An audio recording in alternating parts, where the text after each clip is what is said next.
Tab 16, we have a measuring device for the lake level fail, and it has failed periodically and also been erratic. We've had, as I understand, 3 replacements over the years, and the failure has been caused, we suspect, by organic buildup as well as lightning strikes. There are 2 options before you. One is for $46.50, which is option 1. For $4,650. This option provides for a non-contact ultrasonic lake leveling device. And I recommend this option over option 2 in that it is more reliable and less prone to the kind of issues we've seen with option 2. Ed Nelson, who's served on the dam committee and a dam engineer, has reviewed these 2 options, and he's recommended option 1, and so has the supplier for the very reasons I just cited, the increased reliability.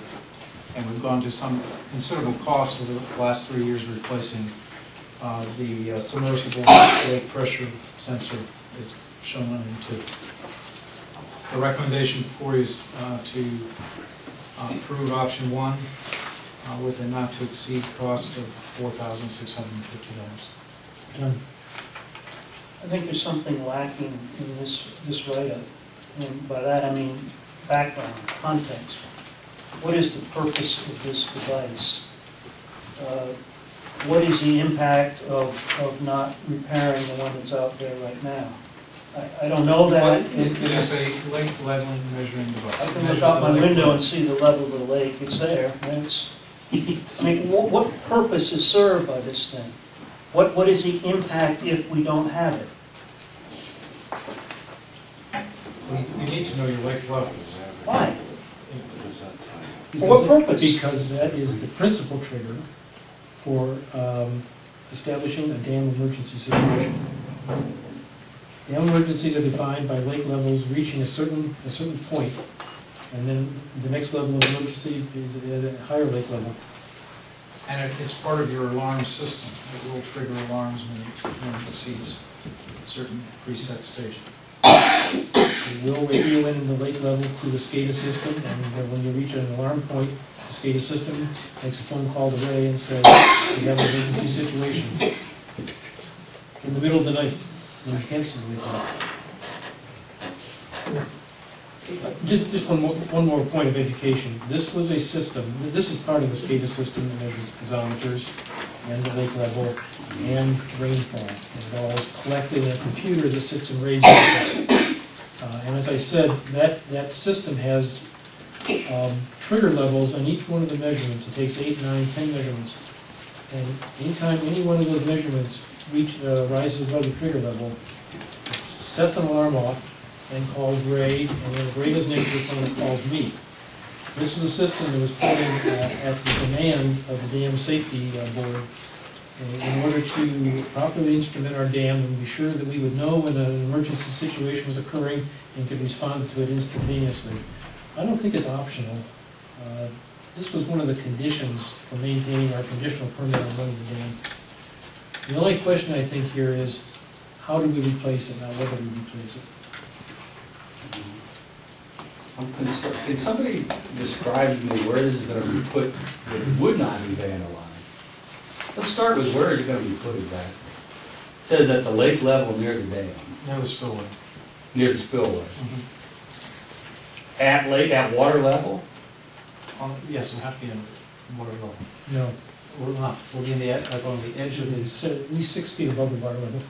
Is that device I see in the... Okay. More education. We currently have one of these. It's installed right now. It stopped working. One we have now is an underwater device. It lays on the bottom of the water about 10 or 15 feet out from the shore. You know where the riprap is on the dam, this side of the dam? It's about 10 feet out from that in the water. I'm more concerned with what the new ultrasonic, and how accessible would it be to vandals? This one will have to sit above the water and look down at the water. What's it going to sit on? Yeah, that's a good question. I don't know that.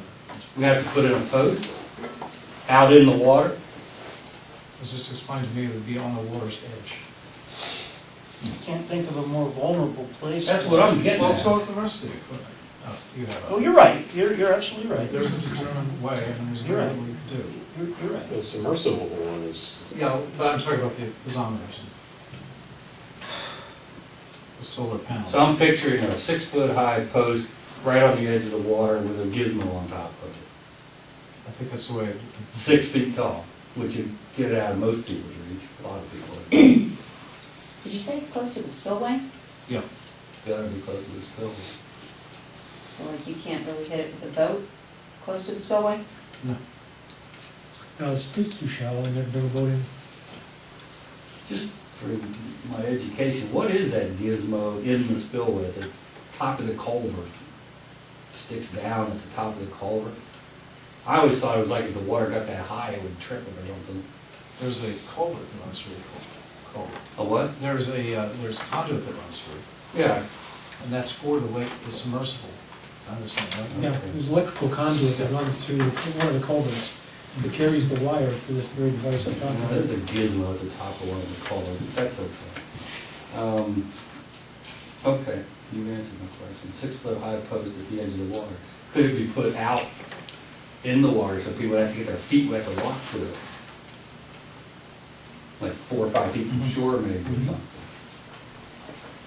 Yeah, I think that's a good idea, as long as it can be serviced. As long as it can be serviced, by boat maybe. I guess I'm really concerned, we talked about vandalism earlier tonight.